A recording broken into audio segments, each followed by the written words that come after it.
அறஞ்செய்ய விரும்புன்னா ஔவையார். அறஞ்செய்ய விரும்பு. அறஞ்செய்யணும் ஏன் சொல்லல? செய்வது கையை, விரும்புவது மனசு. மனசோடு செய்யணும் இல்லையா? உப்பில்லாத கஞ்சி விட்டாலும் மனசோடு விட்டாதானே அமிர்தம். சில வீடு நெய் விட்டாங்கன்னா நமக்கு துணியில தெரிக்கும், நின்றுக்குனே விடுவாங்க, அலட்சி. சில பேர் அப்பளம் போட்டால் உடஞ்சி போகும், குனிஞ்சி போட்டால் என்ன கெட்டு போச்சு. சாப்பிட்றவங்கள தெய்வமா நினைச்சு படைக்கும், அலட்சியமா போடவும். அறஞ்செய்ய விரும்பு. கங்கை எங்க உற்பத்தி ஆகுது? இமாச்சலம். காவேரி எங்க? கொடகு மலை. பாலாறு எங்க? நந்தி மலை. அந்த மாதிரி கோபம் எங்க உற்பத்தி ஆகுது? தர்மம் செய்யறது கோபம் வருது.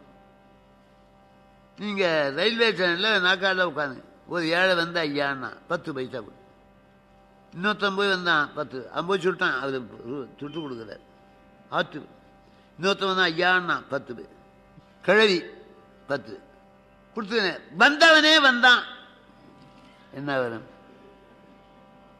இப்பதானடா கொடுத்தேன், என்ன நீ எத்தனை பேர் ஏமாற்றி பணம் சம்பாதிச்சு? அவன் இந்த ஒரு 10 நயா பைசா என்ன ஏமாற்ற போறான்? எங்க எந்த வங்கியில போட போறான்?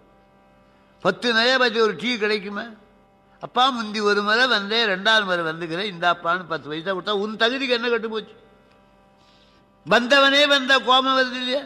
அப்ப அறஞ்செய்த தான் கோபம் வர. அதான் ஔவையார் அறஞ்செய்ய விரும்புன்னு சொல்லிட்டு 6 பதிச்சனம் ஒண்ணு தொடருது. எங்க அறஞ்செய்யலையோ உன் கோபத்தை அவன் மூட்டுவான். நீங்க சாப்பாடு போட்டு பாருங்க, இலை எடுத்து கூட உள்ள வருவான். மோர் படைக்கிறது நடுவில் உட்காந்து சாம்பாரை கொண்டாடணும். என்ன ஐயா அன்னதானம் பண்றேன்னு தூக்கி எறிஞ்சு பேசுவான். அவன் எல்லாம் விட்டவன். எங்க அறஞ்செய்யறமோ அங்க சினம் வரும். அறஞ்செய்ய விரும்பு 6 வருது. ஒரு கருத்து. ரொம்ப இகழ்ச்சி எதுன்னு ஔவையார கேட்டாங்க. ஏற்பது இகழ்ச்சி. செத்தாலும் ஒருத்தன் போய் கேட்கக்கூடாது, ஏற்பது இகழ்ச்சி.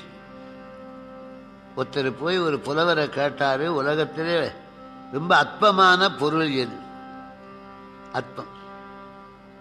அவர் சொன்னாரு, ரொம்பவும் அற்பமானது துரும்புன்னு. அதை விட அற்பமானது எதுனாரு? பஞ்சினார். பஞ்சை விட அற்பமானது எதுனார்? யாசிக்கிறவன். இந்த பஞ்சை காத்து கொண்டு போவதே யாசிக்கிறவனை ஏன் காத்து கொண்டு போகல? கிட்ட போனா நம்ம 5-10 காப்பான்னு பயந்துன்னு போறதில்லை. நொய்தான் தருணத்தில் நொய்தாகும் வெண்பஞ்சி நொய்தான் இறப்போர் நுவருங்கால் பஞ்சிதனில் நொய்யானை பற்றாதோ காற்று அணுக அஞ்சுமவன் கேட்பது அறிவு. எத்தனைதான் பெருமை வச்சிருந்தாலும் ஒருத்தனை கேட்ட உடனே அந்த பெருமை கட்டு. இன்னிலிருந்து யாரையும் ஒண்ணு குசேலம் இருந்து யாரையும் ஒண்ணும் கேட்க மாட்டேன். ஒருத்தர் யாரையும் கேட்காத விரதம். உணவு கிடைக்கிற வாடி கைகாலெல்லாம் நடுங்கி கண் பண்ணி திண்ணையில் ஒருத்தக்காவது பாசி பருவ சுண்டல் தின்னுங்குத கைய கொடுத்த விக்கல் வந்துருச்சு. தண்ணி கொண்டாந்த யாச்சிட்டு தண்ணி குடிக்க மாட்டேன். இப்ப சாப்பிட்டிய என்ன? உயிர் போரும் தருவாயில சாப்பிட்டேன். இப்ப நடக்கிற சக்தி இது, குளத்துல போய் தண்ணி குடிக்கிறேன். உழைத்துதான் சாப்பிடணும். போனகம் என்பது தான் உழந்து உண்டல். அப்ப ஏற்பது இகழ்ச்சின்னு சொல்லிட்டு ஐயமிட்டு உண்ணுனாலே நம்ம கழுவி ஐயமிட்டு உண்ணு யாருக்கு? கண் தெரியாதவங்க, கால் இல்லாதவங்க, தொழுநோயினால கட்டப்படுறவங்க எத்தனை பேருக்கு இருக்கா? நடந்து போகாம இருக்கு இவ்வளவு பேர் பிளாட்பாரத்தில் பாக்குற. எத்தனை பேர் கை இல்லை கால் இல்லை?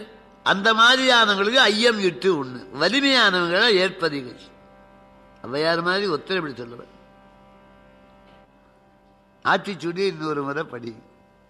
ஆத்திச்சூடின்னு ஏன் பேர் வச்சு? சிவபெருமானுக்கு ஆத்தி மலர்ல பிரியும். ஆத்தின்னு ஒரு புஷ்பங்கள் திருச்செங்காட்டங்குடியில ஆத்தி மரத்துங்களை சுவாமிக்கிறார். சுவாமிக்கு பூஜைக்கு ரொம்ப முக்கியமான மலர் திருவாத்தி. அந்த ஆத்தி மலரை சூடி இருப்பதனால ஆண்டவனுக்கு ஆத்தி சூடின்னு. அவர் பேரால அந்த ஆத்தி சூடி.